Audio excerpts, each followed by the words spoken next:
जर तुम्ही सुद्धा स्वामींच्या भक्तीकडे ओढले जाताय आणि स्वामी तुम्हाला वारंवार संकेत देत आहेत की ते तुमच्या सोबत आहेत, तर स्वामी तुम्हाला कुठेतरी पोहोचवण्याचा प्रयत्न करतात तुमच्या यशापर्यंत, तुमच्या स्वप्नांपर्यंत ते तुमच्या सोबत चालत आहेत. तुम्ही फक्त उठा आणि चला, गिव्ह युअर बेस्ट.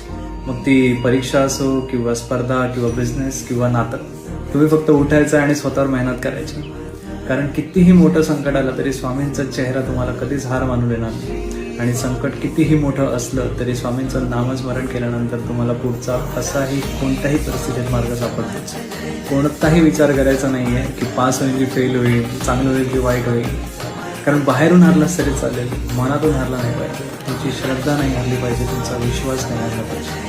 कारण तुमची प्रत्येक प्रार्थना ऐकली जाते, तुमचं प्रत्येक नामस्मरण स्वामींपर्यंत पोहोचतं. हिंदू धर्मामध्ये जेवढे पंथ झाले, शैव, शाक्त, वैष्णव, यामध्ये कितीही अवतार तुम्ही पाहिले तरी कोणाचा ना कोणाचा वध